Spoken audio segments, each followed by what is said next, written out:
Benim ismim Ali. Ali Gaz. Bu mesleği ben 7 yaşından beri yapıyorum. Başlayalı ben temsil bıçak yapıyorum, zırt yapıyorum, satıl yapıyorum. Her türlü şeyleri yapıyorum. Yani kesici aletleri hem bileme yapıyorum hem tamirini hem yenisini imal ediyorum. Sabahleyin 7.30'da geliyorum, ocağımı yakıyorum, çocuklarım geliyor, torunlarım geliyor, demiri atıyorum ocağa, zırt yapıyorum.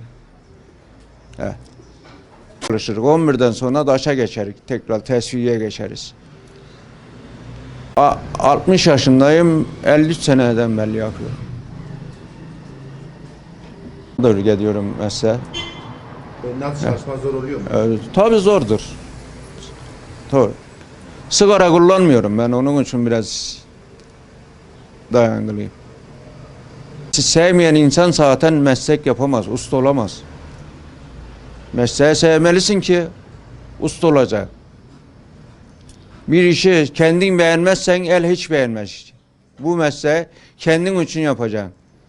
Elin için yaparsan bir sefer yaparsın.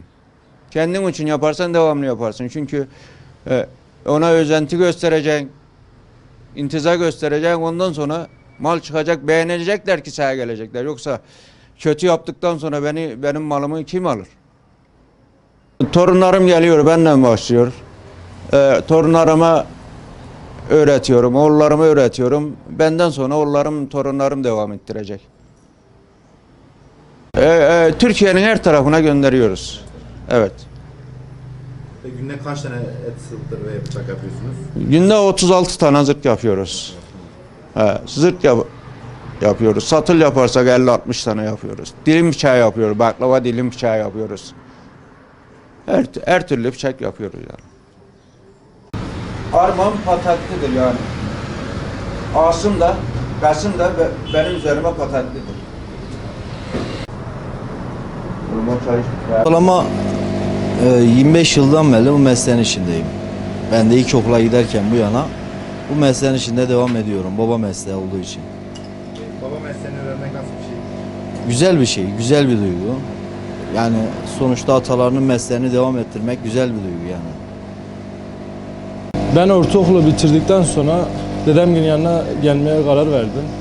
Köydeydim yani. Kaçıp geldim buraya ve 7-8 yıldır bu mesleğin içindeyim. Dedem ve dayılarımla rahat bir şekilde mesleğimizi yürütüyoruz. Dedemizden bize kalacak yani bu meslek. Nasıl mesleği yapmak lazım? Vallahi bu mesleği yapmak güzel duygu. Yani dedemden sana bir eser kalıyor.